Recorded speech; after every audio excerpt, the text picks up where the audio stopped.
Hello again, and welcome to Learn English Elementary podcast. I'm Ravi from Manchester. And I'm Tess from London.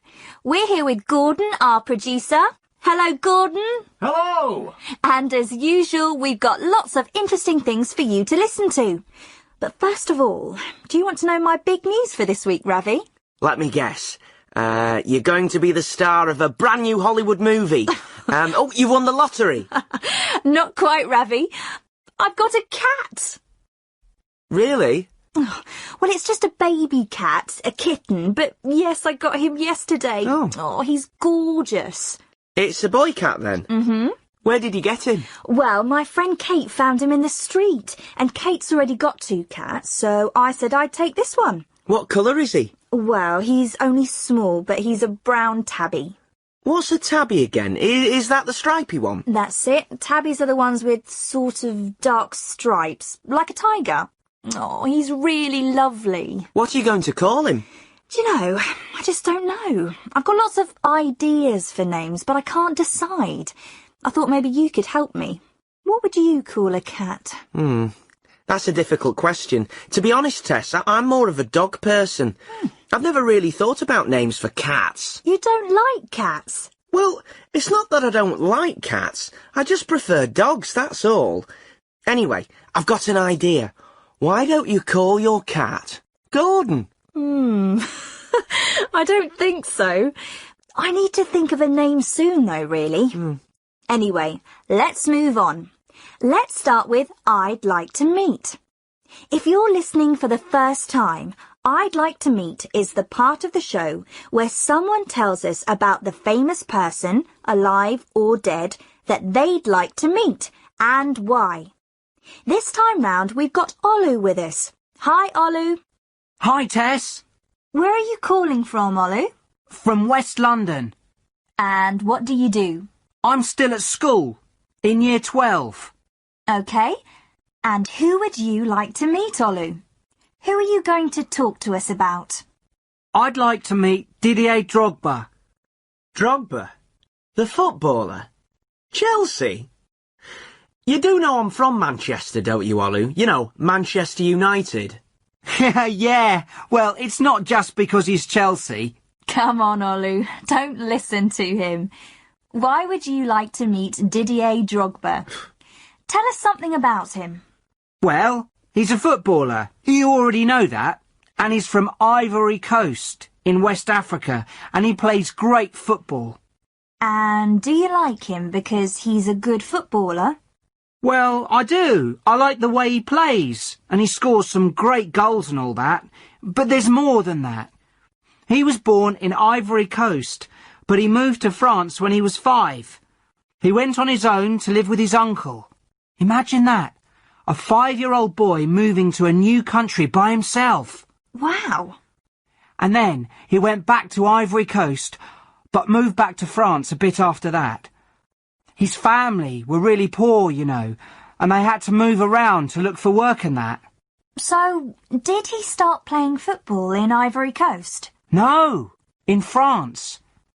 And this is another thing I like about him, see? Most players at the really big clubs go there when they're quite young, but Drogba played for a few years with small teams and worked his way up through hard work. He was 26, I think, when he went to Chelsea. But anyway, what I like him for most is that even though he's made it now and he's got loads of money and that, he really hasn't forgotten where he came from.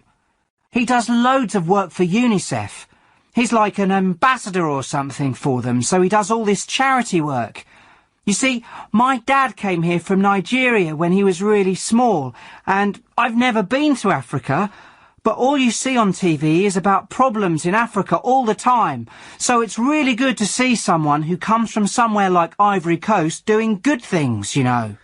And Ivory Coast were in the World Cup in Germany, weren't they? Yeah, it's the first time they've got to the World Cup finals, and they did okay. Drogba was African Footballer of the Year as well.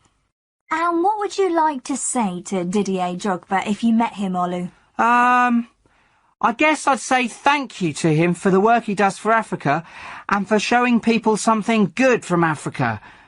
And for scoring all those goals for Chelsea. I don't know about that. But that was great, Olu, thank you. I'll tell you what, Tess, why don't you call your cat Didier? That's a great name for a cat. I don't think so, really. OK, now it's quiz time. What is it this time, Ravi? It's something a bit different today. Ooh. We've got our two players joining us on the telephone, I hope. Hello, Vanita. Hi, Ravi. And hello, Jason. Hello. Jason, where are you from and how old are you? I'm 15 and I'm from Durham. Near Newcastle. That's where Carolina is. What's the weather like in Durham today, Jason? Not great, really. It's a bit cloudy. Oh, dear. How are things where you are, Vanita? Where are you? I'm in Plymouth. OK, Plymouth. We've got opposite ends of the country here. Durham and Plymouth. It's north against south. Sorry, Vanita, what's the weather like in Plymouth? Not too bad. Quite sunny. OK, better than Durham. Right. Do you both know what you have to do? Yeah. I'll explain for our listeners. I'm going to ask Jason and Vanita some questions. To answer, they press any button on their phone and we'll hear a buzzer. Let's hear yours, Jason. And yours, Vanita? Great. Now, the quiz is called Beginning With. Your answer has to begin with the letter I give you. So if I say, for example, a sport beginning with F, you could say football. Let's have a practice run to begin with. Fingers ready? An animal beginning with P. Oh. Jason? Polar bear? Yes. OK then, let's play. First 1 to 3 is the winner. Ready? Ready. OK then, let's go. A vegetable beginning with L. Jason. Lettuce. Right, 1-0 to Jason. A colour beginning with Y. Jason again. Yellow. Right, 2-0. Come on, Vanita. A bird beginning with E. Vanita. Eagle. Yes, well done, Vanita. 2-1. OK. A sport beginning with G. Jason. Golf. Yes, that's 3 for Jason, so you're the winner. Well done, Jason. And bad luck, Vanita. He was just a bit quicker than you. Oh, yeah. But never mind. Well done to both of you, and thank you both for playing. Now, Tess, a cat's name beginning with... I wish I could decide. Right, now then. The next part of our podcast is Our Person In, the part of the show where we hear from different people around the world. You'll like it this time, Ravi. No? You like Lord of the Rings? Graham Baxter is our man in New Zealand.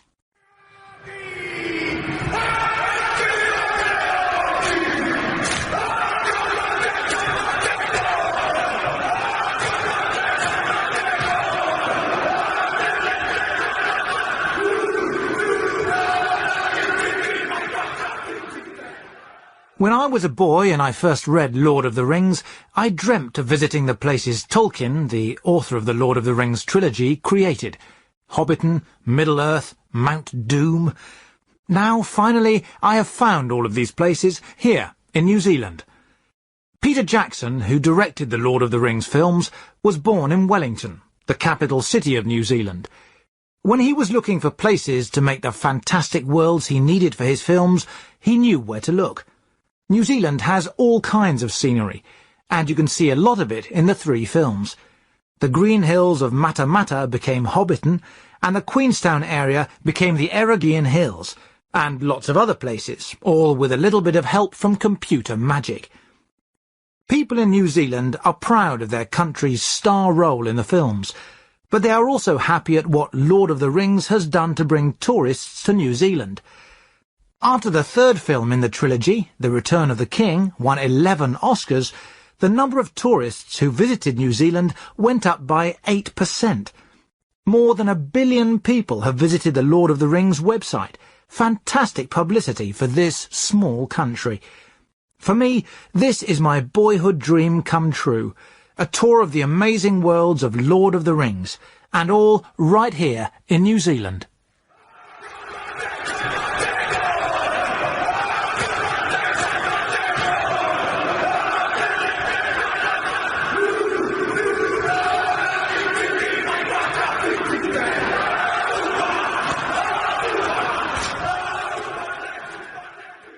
Great!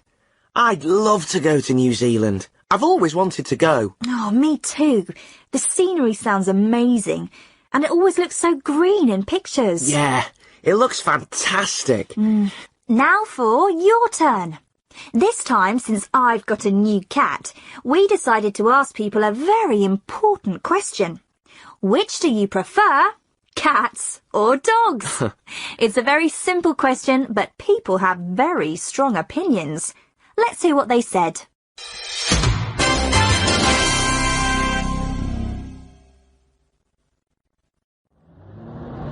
Oh, dogs, definitely. Why? Look, if you've got a dog, it really loves you. All cats care about is who feeds them. You can think a cat loves you, but if someone else gives it food, it will be gone. Well, I've got 2 cats, so I think you know what my answer will be. But, cats are just so much easier to look after. With dogs, you've got to take them for walks all the time, and all of that. And you have to clean up their poo. Ugh. Ah, that's easy. Dogs are noisy, smelly and stupid. Cats are much more intelligent. If you're sitting on your sofa, right, it's lovely when a cat comes and sits on you and purrs. Would you want a big dark dog to come and sit on you? Oh, cats are just so boring. All they do is sit around and sleep all day. They're selfish, basically. Dogs play with you and stuff. They're fun, you know. Well, to be honest, I'm not really an animal lover. I think it's cruel to keep dogs in the city. They should be in the country. Cats make me sneeze, and they're a real problem if you want to go on holiday. If I had to have a pet, I'd probably have a goldfish. Interesting. What about you, Tess? Why do you prefer cats? I just do. Cats are so much more intelligent than dogs, I think. I like dogs too, but, you know, like the last person said, I think it's a bit cruel to keep a dog in a small flat like mine. Right. Now it's time to meet Carolina again. Carolina is from Venezuela, and she's come to the UK to live and study and have fun. Last time we listened, Carolina was on the train from London to Newcastle in the north of England, where she's going to study at university. Let's see what happened when she arrived in Newcastle. Another student is showing her round the student accommodation. So that's it. And if you get lost, just ask someone. Right. Anyway, this is the kitchen. Like I said, there are 5 of you in this flat, and this is the kitchen for your flat. The other flats have all got their own kitchens. Right. I think that's everything. I'm going to get back. Okay. I'm sure you want some time to unpack your stuff. Some of the other girls in your flat are here already. You'll probably meet them here in the kitchen a bit later. Okay. Thanks, Gemma. Thanks for showing me around. No problem. I'll probably see you around. Okay. See you. I'm sure you'll have a great time in Newcastle. Thanks. Bye.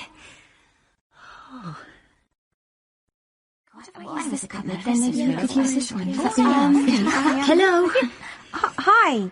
Oh, are you in room 4? Hi, come in. Hi, yes, I'm in room 4. I'm Carolina. Hi, Carolina. I'm Charlotte. Nice to meet you. I'm in room 2. We're neighbours. Oh, right. Nice to meet you. I'm Emily. I'm in number 1. Nice to meet you. Nice to meet you. And I'm Jenny. Hi. Hi, Jenny. Do you all know each other? No, we just met this afternoon. There's another girl, Beth, but she's not here at the moment. Have you just arrived? I'm sorry, I didn't catch your name. Carolina. Yes, I arrived about an hour ago. Did you fly to Newcastle? No, I got the train to Newcastle. I flew to London, to Heathrow. Oh, okay. Where are you from? I'm from Venezuela. Really? Wow. Have you flown from Venezuela today?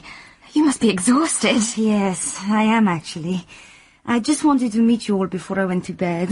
What's the time difference between here and Venezuela? It's 4 hours behind here, so it's 7 o'clock in the evening in Venezuela now. Do you want a cup of tea, Carolina? No thanks. I'm going to go to bed. Do any of you know where we have to go to register tomorrow? Oh, I do. I went there today. I can go with you if you want. Really? That would be great. And can I come too? I need to register as well. What course are you doing, Carolina? Environmental science. How about you? French and politics. I think we have to register in the same place. Ooh. You do. It's all in the same building. Shall we go at about 9 tomorrow morning? Is that too early for you, Carolina? No, 9 o'clock is okay. If that's okay with you. Sorry, Jenny? 9's fine. It's a date. Now you get yourself to bed, Carolina. You look exhausted. Okay, I am. Nice to meet you all. See you in the morning. See you in the morning. Night. God, she's she's really nice. She must be exhausted. Right. Carolina seems to be okay in Newcastle. Her flatmates sound nice. Yeah. How does it work? She doesn't share a room with anyone, does she? I don't think so. I didn't.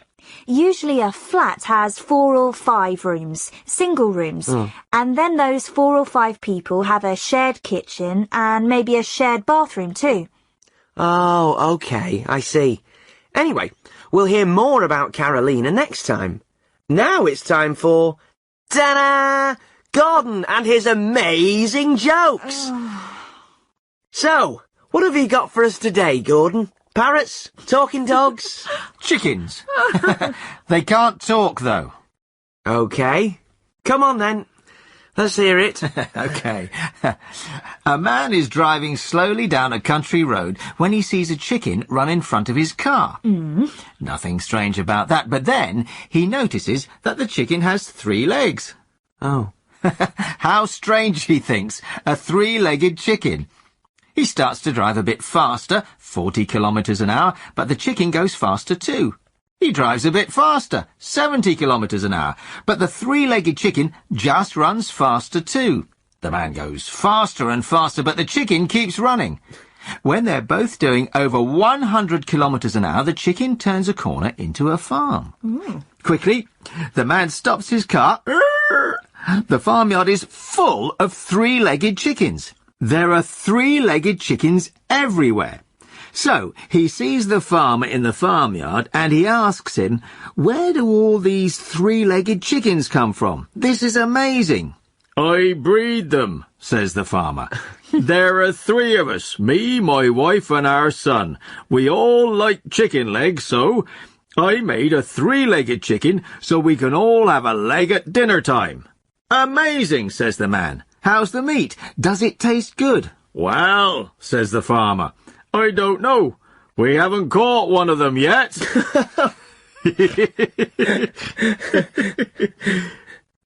I don't get it. Oh, Tess, they can't catch the chickens because they're so fast. So, do they taste good or not? Never mind, Tess. Never mind. Right. That's all we've got time for this time, but don't go away. After this little break, you're going to hear Tom, our English teacher. After every show, Tom talks about the language you heard and gives you ideas to help you learn. So don't go away. But I'll say goodbye now. See you next time. Bye. Hi, my name's Tom. You'll hear from me at the end of every podcast. I'm going to talk about some of the language that you heard and talk about ways to help you learn English. Today, I want to talk about verbs. You probably know that most verbs in English are regular. That means that the forms are very easy to remember. For all regular verbs, we make the past form in the same way. We add ed, or just d if the verb already ends in e. For example, the verb look. The verb is look, And to make the past form, we just add ed. Looked. And the verb like. It already ends in e, so we just add d to make the past. Liked. So far, so good. But the bad news is that a lot of the most common English verbs, verbs that you need to use all the time, are irregular. This means that they don't follow the same rule. Have is an irregular verb. You already know that the past of have isn't halved, it's had. But there are a lot more of them. Listen to part of Carolina's conversation with her new flatmates. Can you hear the 3 different forms of the verb fly?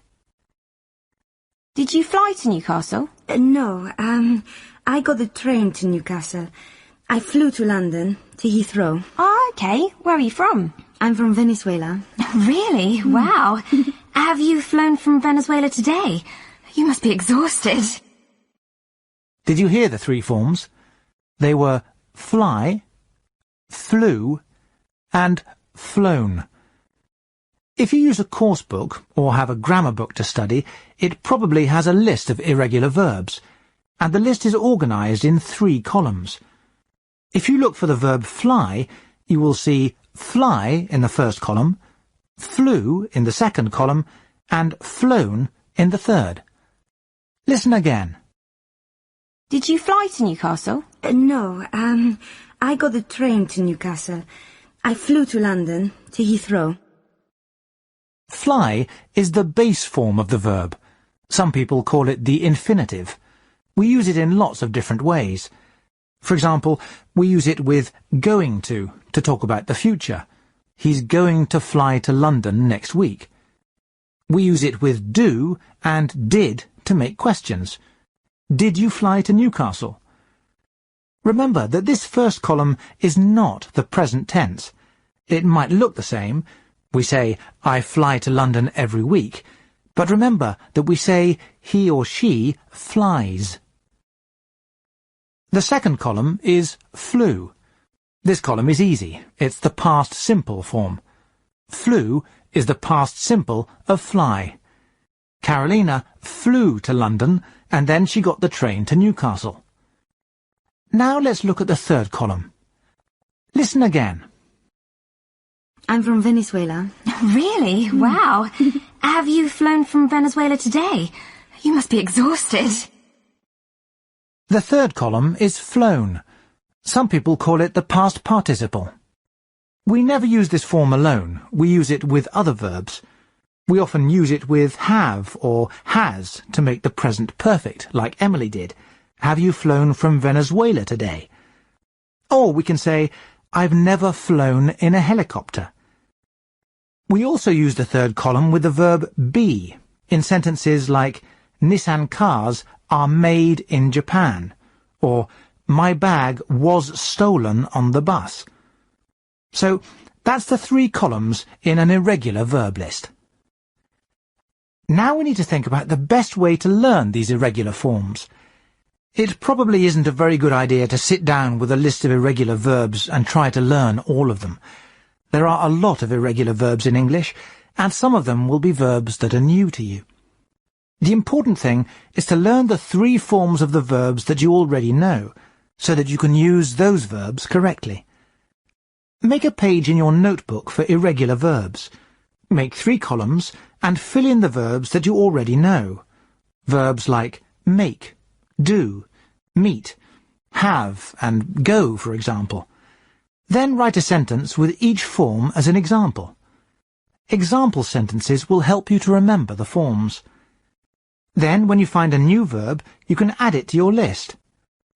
You can find a link to a list of irregular verbs on our website. Use it to check the forms of the verbs that you know and add them to your notebook. Now, let's talk about something different. The weather.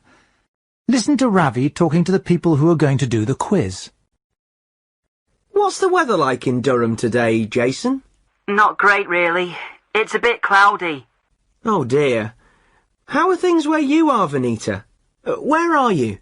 I'm in Plymouth. OK, Plymouth. We've got opposite ends of the country here. Durham and Plymouth. It's north against south. Sorry, Vanita. What's the weather like in Plymouth? Not too bad. Quite sunny.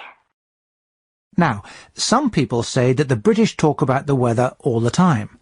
Well, we don't talk about it all the time, but it is true that we talk about it a lot. I think one reason for that is that the weather here changes a lot. You can never be sure of the weather in Britain.